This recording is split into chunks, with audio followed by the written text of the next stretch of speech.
What's up, y'all? This your boy Lucha Guy, and I'm back with another exciting Lucha Underground review. I'm gonna start this off with the opening squash match, because this all this was to me was just a little quick squash match for Matanza. This was shorter than the other Sacrifice of the Gods with Jesse Goddard's Mr. Spectacular.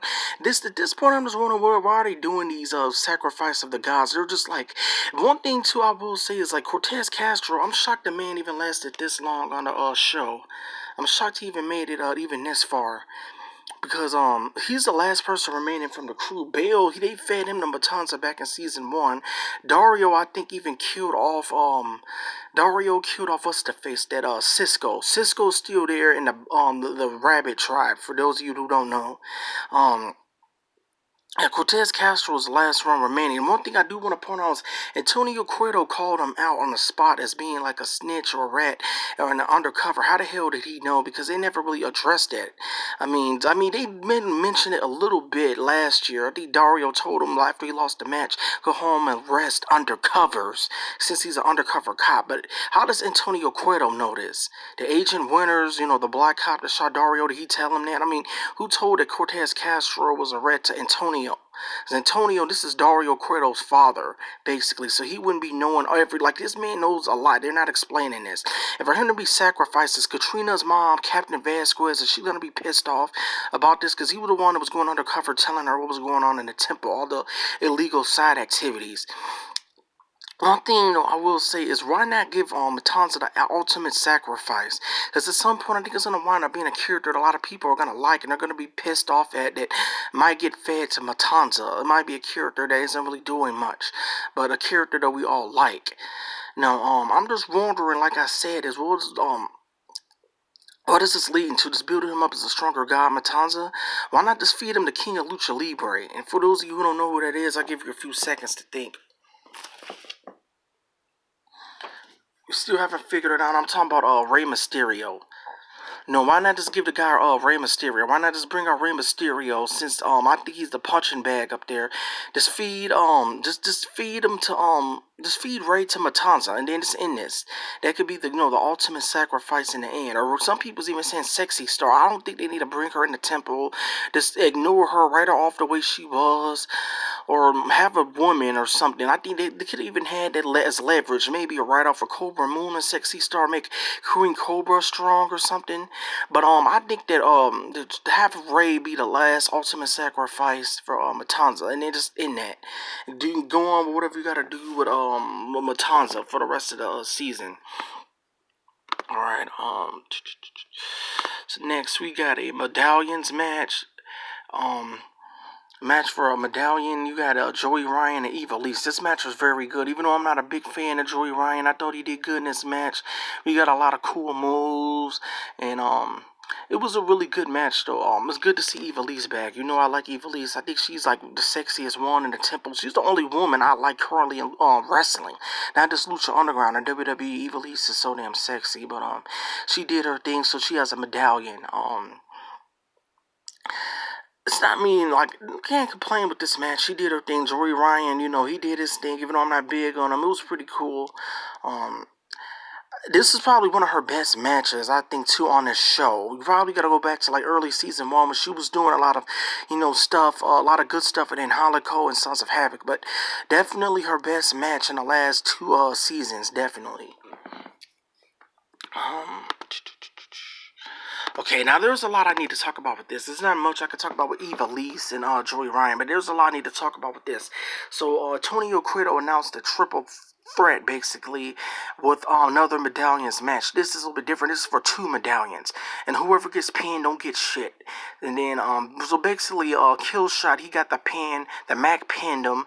He was hitting stunners, and he did all kind of crazy stuff. The Mac ended up pinning Killshot. So Sons of Havoc, and now the Mac have medallions, and Killshot was mad after the match. I do want to get into a few things real quick. Okay, where is Dante Fox? Some people said he's in the trailer. If you guys spotted him in the trailer, please let me know. If not, I have to go back and kind of zoom in the trailer and see if I spotted Dante Fox. But from what I see right now, it looks like they're just going on with these 3 as the trios champions. or other even trios champions. They haven't even defended these trios titles against nobody. Worldwide Underground, the Reptiles. They haven't even defended these. The Reptiles, I thought, would even wanted a rematch with Daga, Queen Cobra, and the Vibro or whatever. The Luchasaurus guy. The tall Luchasaurus, Queen Cobra, Cobra Moon or whatever, and Daga, or even Drago. Any three out of that four should have been challenging Sons of Havoc, the Mac, and Killshot. I think that would have been a really good match. They're not really giving them much tag team. They're just having them face each other. Like, I don't understand. They need this in the trios tag titles. It's obviously they're sending them some for the Mac and Killshot. I can only assume at Ultima Lucha 4, they might have a match before that, singles match. Maybe Killshot's gonna turn heel. You might get the Mac, eventually going for revenge, and they might even get a crazy match at Ultima Lucha 4. There's one thing we never seen these two really face off, the Mac and Killshot, so they're doing it now. Um, Yeah, like I said, if you guys seen Dante Fox, like, please let me know, because I haven't spotted the guy anywhere. Like, I haven't spotted him in the trailer. I went back and seen it. All I seen was somebody in like a army outfit. Now maybe that was him. It was a guy in an army outfit by like a flag or something saluting. Now that could have been Dante Fox. If not, I can't understand who else would that had been. So I'm gonna have to go back and see if that was him. Match was really good though. I mean, a lot of good flips, a lot of flying around. The Mac was doing his thing, hitting stunners and all kind of stuff, backflips. Yeah. So it looks like they're gonna be setting up though for the Mac and kill shot at some point. So look out for that one. Um,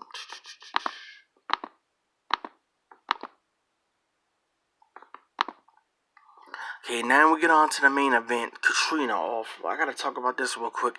She came on a sexy ass red dress, so now she's back to her full human form. Damn. Katrina is also another fine. Like I said, the ladies in Lucha Underground they are so far better looking than the ladies in WWE. They are just so far better looking. I mean, you can't really tell. You can't even name three right now in WWE who's that hot. You cannot. You can't even name me that. No, like even a three in the comments who's even that hot compared to Eva Lee's Katrina and some of the other ones in Lucha Underground. You can't even do it. You cannot. Uh, okay, but we get on to this match. Katrina came out. She's back to her human form in a beautiful red dress.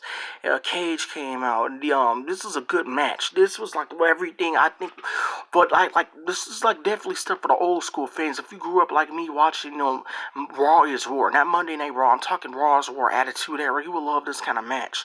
Even old school ECW. These guys were like, there was a spot in the match where Cage, he was like acting calm with the ref. He ended up knocking out the ref. Then me and Mortez tried to get a pin. He ended up choke slamming the ref. They were like beating up refs. And there was a spot in the match where, like, the Cage, he was telling the fans or whatever to move over. And a lot of the fans moved over, but it was one guy who was just standing behind Cage. He had a hoodie on and a mask. First, he took off his hoodie, and then he took off his mask, and it ended up being Pentagon Dark. Pentagon Dark, like, he was standing behind Cage doing his little three-hand sign thing, dropping the three, and then people was, like, making noise. And Cage was like, whoa, what are you guys talking about? What are you guys doing? He turned around and seen Pentagon hit Cage upside the head. Cage ended up losing the match to Mil Mortez. And then, so Mil Mortez got the last medallion, at least out of this show.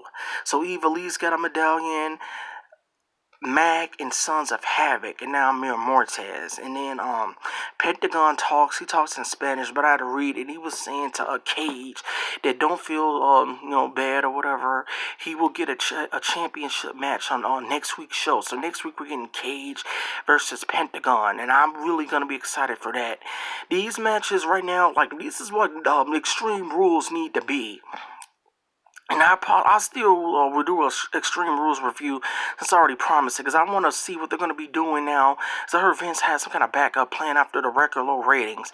And I will address Vampiro's Master, a part of the Extreme Rules review. Because I want to just talk about WWE. I want to squeeze some Lucha Underground into that review. So I will address Vampiro's Master, a part of the Extreme Rules review. So look out for that like Monday. But next week we're getting Pentagon versus Cage. He told Cage he's going to break his arms. So I want to see that. Look how ripped Cage's arms are. I want to see Pentagon try to grab that and break that. And then after the match, like, Mil Mortez expected Katrina to crawl her ass in the ring and lick or whatever. And Katrina shook her head and said no, walked off. So it looks like now they're writing Katrina away from Looks like now Katrina's written away from Mil. Now I'm curious to like what is that gonna be doing? She's gonna be finding obviously somebody else to be a valet for, be a manager for. With Phoenix being dead, she's gonna wake him up, but this is gonna be some kind of problem. I could tell Mill isn't gonna just back off. He's gonna be coming around, and it's gonna be a problem with Katrina and whoever she wants to manage now, because Mill's gonna be pissed. And then after the match, this is what got a lot of people's attention. We've seen this little checker printed place, and the Rabbit Tribe was in there. Then Masquerita Sagrada, he told them to come follow him somewhere, and then they witnessed like I don't even know what this kind of place was. I'll just say it was an underground dark place, and then it ended up being this Kevin Cross, Killer Cross guy. So now we finally get to see Killer Cross, who I heard was signed with Lucha Underground for season 2. He finally debuted. He told them, kill the guy that brought you here. And they were all looking like, huh? They didn't want to do it, so Paul London grabbed Killer Cross a stick, and he kept like hitting Masquerita Sagrada upside the head, I assume, and it was like blood all over Paul London's face. I think we would need a like talking lucha type show, like The Talking Dead, where they show us how did they do the like gory, gruesome deaths. Cause I'm curious to what was that on Paul London's face. I assume maybe they were just splashing like face paint or something on him, some red paint or something on him, or something, not face paint, but red paint over Paul London. It was something they were just throwing on him, but I could tell somebody was throwing something on him, but I thought that was really like this was a really probably like the best episode I think so far this season. I think the Aztec Warfare was good as well. Last week's show wasn't that good. This was a good one, but so now we had 2 deaths on this show. Cortez Castro and Masquerita Sagrada. Now I don't know if they're gonna repackage that character or not, but we've been introduced to Killer Cross. So I'm gonna have to see. Well, I know right now he's an Impact. I'm gonna have to check out Impact just to see how his wrestling skills are and see how he'll blend in on this show. I know this show has different styles. The temple's open to anybody, but I want to see what kind of style does Killer Cross, Kevin Cross, or whatever has. But yeah, this was a good episode though. Definitely one of the best. Trying to think, is there something else I missed? No, there's not nothing I missed. This is definitely, I think, the best episode. But yeah, look out for the Extreme Rules review, and I will address Vampiro's master. Speaking of Vampiro, once again, it's another week he's sitting there quiet. He didn't say anything to Pentagon at all. Like he wasn't even addressing the Pentagon. Like he didn't really address him like there was his like he was his master and Pentagon was behind Cage. And like I could tell next week they're probably gonna have another clean match for Pentagon and Cage, and they're still not really addressing why did Vampiro turn heel. If it's this season, they're not even addressing it. It's not even a part of the storyline of the show or nothing. So there was an odd heel turn, and we still haven't even. So are they just not gonna act like he never turned heel because the master couldn't come in the season or something? Yeah, look, guys, I'll try to get into that whole thing in the Extreme Rules review, but hit like and subscribe if you haven't. This is your boy Lucha Guy. I'm out. Peace.